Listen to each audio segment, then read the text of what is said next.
Hello everyone. Now let's start with the revision of TDS and TCS under indirect taxation.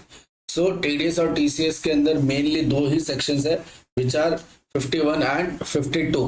सबसे पहले TDS पढ़ लेते हैं. TDS का full form है tax deductions at source. इसकी रेट होती है 1%, लेकिन 1% only for CGST. Okay, so C and S मिला के ये 1 + 1 = 2% हो जाती है एंड बाय डिफॉल्ट IGST की रेट बन जाती है 2%. ओके, अब TDS के कुछ इंपॉर्टेंट पॉइंट्स. पहला, person liable to deduct tax at source. तो पहले इसका कंसेप्ट समझ लो क्या होता है. एक होता है सप्लायर और एक होता है रेसिपिएंट. जब सप्लायर रेसिपिएंट को गुड्स या सर्विस देता है, उस केस में रेसिपिएंट सप्लायर को पेमेंट करता है. ठीक है, तो ये जो बोल रहा है ना, ये TDS का जो कंसेप्ट है वो ये बोलता है कि when recipient is paying to the supplier, तब रेसिपिएंट को टैक्स को कट करके ही पे करना चाहिए. Any which way supplier is going to pay tax to government. तो एक काम करो, आप ना उसका टैक्स आप ही कट कर दो, क्योंकि शायद सप्लायर पे कोई खास भरोसा है नहीं हमें, तो आप ही टैक्स कट करो और हमें दे दो. ठीक है, हम क्या करेंगे, सप्लायर के इलेक्ट्रॉनिक कैश लेजर में डिपॉजिट कर देंगे वो पैसे. फिर सप्लायर चाहे उससे टैक्स की लायबिलिटी पे ऑफ करे या चाहे इंटरेस्ट की लायबिलिटी पे ऑफ करे, पेनल्टी फीस जो भी है. ठीक है, पूरा कंसेप्ट अभी अच्छे से रीड करते हैं. तो कौन लायबल है deduct tax at source? Technically यहाँ पे बोल रहा है कि कौन रेसिपिएंट होना चाहिए. ठीक है, यहाँ पे क्या बोला जा रहा है कि रेसिपिएंट कौन होना चाहिए. तो रेसिपिएंट होना चाहिए सेंट्रल गवर्नमेंट, स्टेट गवर्नमेंट या लोकल अथॉरिटी या गवर्नमेंटल एजेंसीज या नोटिफाइड पर्सन. नोटिफाइड पर्सन में मैंने आपको क्या लिखवाया था, PSU, ये अपना public sector undertaking. Threshold limit क्या है? Threshold limit is 2.5 lakh. अगर आपका कोई भी कॉन्ट्रैक्ट वैल्यू 2.5 लाख से ऊपर है तो आपको TDS कट करना है, अदरवाइज TDS कट करने का रिस्पॉन्सिबिलिटी नहीं है. मेरे को एक बात ध्यान से सुनो, रेसिपिएंट के ऊपर 2.5 लाख के ऊपर होना चाहिए, लेकिन ये 2.5 लाख में GST की वैल्यू को ऐड मत करना, एक्सक्लूसिव ऑफ GST का वैल्यूएशन लेना. प्लस जरूरी नहीं है कि पेमेंट 2.5 लाख के ऊपर हो. देखो, एक कॉन्ट्रैक्ट है जिसके अंदर 3 पेमेंट इंक्लूडेड है. First payment is below 2.5 lakh, second payment is also below 2.5 lakh, third payment is more than 2.5 lakh and overall contract is for 5 lakh for example. तो भी फर्स्ट वाले और सेकंड वाले पेमेंट में TDS कट जाएगा. Why? Because your contract value should greater than 2.5 lakhs and not the payment at बोलते ना, payment के टाइम पे 2.5 लाख का पेमेंट होना मैंडेटरी नहीं है. ठीक है, अब rate of TDS of course CGST का 1 है तो SGST का भी 1 होगा और IGST का 2 हो जाएगा. नो TDS कंडीशन में आपको लेटर स्टेज पे बताता हूँ, इसके बाद वाले स्टेज पे. एंड ड्यू डेट आपको कब है? 10th ऑफ नेक्स्ट मंथ, मतलब with in 10 day from the end of month. Technically next month का 10th डे तक आपको डिपॉजिट का पेमेंट कर देना चाहिए TDS का टू द गवर्नमेंट. अब manner on account of TDS by TDS deductor, तो बोलता है कि such deductor needs to get compulsory registration under section 24 of CGST SGST act. मतलब ये जो TDS वाले लोग जिसको भी डिडक्शन की लायबिलिटी है ना, कौन? ये चारों लोग, इनको मैंडेटरीली रजिस्ट्रेशन लेना पड़ेगा, फिर चाहे वो कोई भी टैक्सेबल सप्लाई नहीं कर रहे. Next, they need to remit such TDS collected by the 10th day of the month succeeding the month in which TDS was collected. मतलब कि TDS को कलेक्ट करने का भी, डिडक्ट करने का भी डेट एंड TDS को गवर्नमेंट को पेमेंट करने का भी डेट दोनों 10 तारीख ही है. ठीक है, then amount deposited as a TDS will be reflected in electronic cash ledger. मैंने बताया ना कि जैसे ही ये रेसिपिएंट इसको पेमेंट करेगा सप्लायर को, तो TDS काट के करेगा और वो TDS गवर्नमेंट इनके कैश लेजर में, सप्लायर के कैश लेजर में क्या कर देगा? डिपॉजिट कर देगा. ठीक है, अब वो चाहे ये कैश लेजर से कैसे भी यूटिलाइज कर सकता है इसको, फिर चाहे वो अपनी लायबिलिटी पे करे टैक्सेशन की, इंटरेस्ट की, फीस की या एनी अदर अमाउंट, जो भी उसकी लायबिलिटी हो उसका लुकआउट है वो कैसे पे कर रहा है. ठीक है, मूवमेंट मतलब मेन पॉइंट ये है कि उसके GST वाले कैश लेजर में तो चला जाएगा पैसा.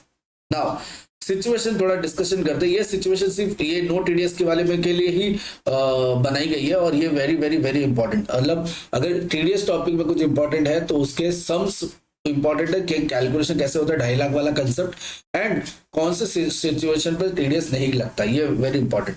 पहला, अगर supplier is equal to place the supply and recipient is equal to, मतलब तीनों के तीनों लोग सेम स्टेट में है, तो फर्स्ट ऑफ ऑल ये इंट्रास्टेट हो गया। इंट्रास्टेट को आइडेंटिफाई करने के लिए रेसिपिएंट कहाँ का है वो मुद्दा है ही नहीं, ठीक है।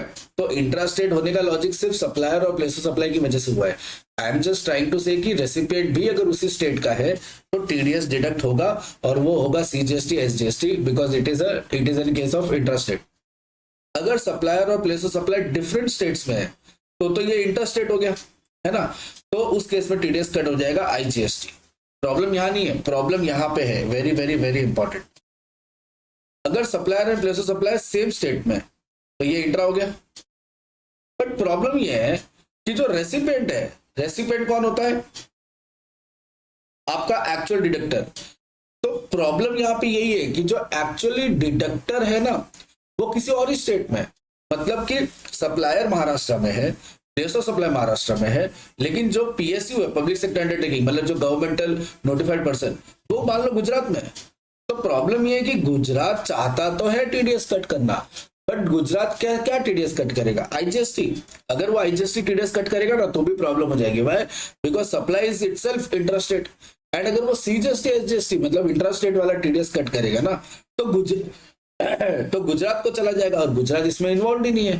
सो टेक्निकली यहाँ पे बहुत कंफ्यूजन हो जाता है, एंड प्रैक्टिकली ये पॉसिबल नहीं है टीडीएस कट करना, इसीलिए इस केस में नो टीडीएस, ठीक है। तो आपको नो टीडीएस कौन से केस में याद रखना है, where supplier and place of supply is same state but it is not equal to recipient का स्टेट, ठीक है, and there is a issue, इसके हिसाब से नो टीडीएस आएगा। अब कॉन्सिक्वेंसेस क्या है, नॉट कंप्लाइंग टीडीएस, तो टीडीएस नहीं डिडक्ट किया या टीडीएस डिडक्ट किया बट 10 तारीख तक पे नहीं किया, दोनों ही केस में क्या लग जाएगा, इंटरेस्ट लग जाएगा for the defaulted period. Now let's come to TCS. TCS आता है tax collection of tax at source या टैक्स कलेक्टेड एट सोर्स। इसके अंदर जीएसटी लेट लगती है 1%, याद रखना 1%। वहां पे 1 + 1 इज इक्वल टू 2 था, यहाँ पे half plus half is equal to 1 है। तो अगर सीजीएसटी एसजीएसटी की बात करोगे तो ½ %, और अगर आईजीएसटी की बात करोगे तो ओनली 1%। नाउ टीसीएस का थोड़ा बैकग्राउंड देख लेते हैं। कौन पर्सन लायबल है to collect TCS? Only e commerce operator, but not all e commerce operator, okay. तो अभी अपन वो नीचे पढ़ेंगे। थ्रेशोल्ड लिमिट है ही नहीं, 2.5 लाख का कोई कंसेप्ट ही नहीं है, 1 रुपया भी होगा तो भी टीसीएस। रेट ऑफ कलेक्शन वही अभी बताया 1% और ½ %। Value of collection tax at source, net value of taxable supply same, no GST, without GST. इसके ऊपर भी जो परसेंटेज उसी पे लगाना जो टैक्स, उसके ऊपर जीएसटी ना लगे। Then due date of payment of TCS same, within 10 days। So technically TDS TCS is very same, ठीक है। वहां पे डिफरेंस है कि वहां पे टैक्स डिडक्ट करना है गवर्नमेंट वाले लोगों को, यहाँ पे कलेक्ट करना है टीसीएस वालों को। वहां पे 2.5 लाख की थ्रेशोल्ड लिमिट है, यहाँ पे 2.5 लाख की थ्रेशोल्ड लिमिट नहीं है। वहां पे रेट वहां पे 112 है, यहाँ पे ½ + 1 है। वहां पे भी टैक्सेबल वैल्यू पे कट होता है, यहाँ पे भी टैक्सेबल वैल्यू पे कट होगा। वहां पे भी 10th डे को सबमिट ड्यू डेट है, यहाँ पे भी 10th डे ड्यू डेट है। अब net value of taxable supply में सेम वही बोल रहा है कि जो भी आपने सप्लाई की है, मतलब टेक्निकली आप ये मत पढ़ो क्योंकि इसका डिस्कशन मैं नीचे कर रहा हूँ, आप सिंपल ये पढ़ो, जितना भी आपका ग्रॉस सेल्स हुआ है माइनस सेल्स रिटर्न हुआ है तो नेट सेल्स के ऊपर ही आपको टीडीएस लगेगा। वो काफी ऑब्वियस था, मतलब आपको नहीं लगता ये चीज। चलो अब type of supply liable to TCS. कौन से टाइप ऑफ सप्लाई लायबल है टीसीएस के लिए? तो देखो ध्यान से, अगर supply of goods through e commerce operator हुआ है, ठीक है, ई कॉमर्स ऑपरेटर के थ्रू सप्लाई होना जरूरी है। अब ई कॉमर्स ऑपरेटर का अगर तुम्हें जानना है तो आपको क्विकली बता देता हूँ कि ई कॉमर्स ऑपरेटर वो होता है जो ओन करता है, ऑपरेट करता है ना, एक प्लेटफॉर्म को जहां पे बाकी लोग आके अपने गुड्स बेचते हैं, ठीक है, वो सिर्फ प्लेटफॉर्म देता है, ठीक है। अभी ध्यान से सुनो, ई कॉमर्स ऑपरेटर के बारे में अगर जानना है तो मेरा सप्लाई वाला वीडियो देख लो, है ना, व्हाट इज सप्लाई, वो क्विकली आपको समझ में आ जाएगा। उसके अंदर ई कॉमर्स ऑपरेटर बराबर से डिस्कस है, sorry what is supply in charge of GST में, ठीक है।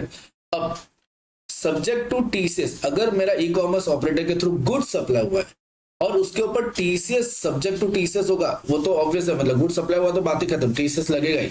लेकिन अगर सर्विस सप्लाई हुआ then there is an issue. अगर वो supply of service other than notified services है, अब आप बोलोगे नोटिफाइड सर्विस क्या है, तो उसके लिए मेरा चार्ज ऑफ जीएसटी पढ़ लेना, सेक्शन 9 सबसेक्शन 5। ये वो बोलता है नोटिफाइड सर्विसेज को, ठीक है। नोटिफाइड सर्विसेज अगर है, अगर आपको याद नहीं आ रहा तो मैं याद दिला दूं, ओला उबर था इसके अंदर, फिर रेस्टोरेंट सर्विसेज था, अकोमोडेशन वाला सर्विस, और उसके बाद अपने पास अर्बन कंपनी वाला सर्विस था, कारपेंटरिंग वाला, और कुछ अमेंडमेंट्स थे। तो नोटिफाइड अगर सर्विसेज है तो उस केस में आपको टीसीएस नहीं लगाना है। E commerce operator has to pay GST under reverse charge, TCS is not applicable. But अगर अदर देन नोटिफाइड सर्विसेज है then it's is subject to TCS. So basically आपको टीसीएस सिर्फ दो जगह पे आएगा। If there is an supply of goods through e commerce operator then 100% TCS लगेगा ही लगेगा, और अगर सर्विस है तो अदर देन नोटिफाइड सर्विस पे लगेगा और नोटिफाइड सर्विस पे नहीं लगेगा। अब टीसीएस एप्लीकेबिलिटी इन मेजर टाइप्स, ये मेरे को लगता है एमसीक्यू के लिए इंपॉर्टेंट है, या फिर ऐसे जनरली एक बार पढ़ लेना चाहिए, कंफ्यूज हो जाओगे। ये बोलता है कि selling own products through own website, अगर एक इंसान अपने ही वेबसाइट से अपने ही प्रोडक्ट बेच रहा है तो फिर टीसीएस का बात ही नहीं हुआ, क्योंकि यहाँ पे आप प्लेटफॉर्म किसी और को कहाँ दे रहे हो, आपका ये एक जरिया है बेचने का, तो दोनों ही पार्टी आप हो, आप कलेक्ट करके जाओगे कहाँ। फिर आता है selling brought out products through own website under own billing. Again same, अभी क्या कर रहे हो आप, अपने प्रोडक्ट नहीं बेच रहे हो, लेकिन आप अपने प्रोडक्ट अपने ही बलबूते पे खरीद के बेच रहे हो, अपने ही बिलिंग कर रहे हो, अपने ही नाम पे आप ही अपने आप को सेलर बता रहे हो, तो इस केस में भी टीसीएस नहीं लगेगा। तो टीसीएस लगेगा कब, mayor facilitating the transactions between customer and supplier, आप सिर्फ और सिर्फ फैसिलिटेट कर रहे हो ट्रांजेक्शंस को through operating through giving a platform. Operator do not own goods, आप गुड्स ओन नहीं करते। बिलिंग डायरेक्टली सेलर से होता है कस्टमर को, और consideration collected by operator and the paid to supplier, consideration operator से कलेक्ट होता है और सप्लायर को पे करते हैं, बीच में आपका अपना कमीशन काट लेते हो क्योंकि आप एक प्लेटफॉर्म दे रहे हो, ठीक है। TCS provisions is applicable. Operator shall deduct TCS while making payment to the supplier. जब ऑपरेटर कस्टमर ऑपरेटर को देगा और ऑपरेटर सप्लायर को देगा, तो जब ऑपरेटर पैसा देगा सप्लायर को तो वो टीसीएस कलेक्ट करने के बाद जो बचा हुआ है वो पेमेंट करेगा। इसी के साथ अपना टीसीएस खत्म होता है, ठीक है। All the very best and बहुत अच्छे से पढ़ाई करो। कोई भी डाउट हो तो मैं अवेलेबल हूँ, please reach out to me, I will clear your doubts, ठीक है। कोई भी क्वेश्चन आंसर में भी कोई भी डाउट हो देन आप अपना पूरा क्वेश्चन बैंक कर लो and you are good to go. Okay, thank you.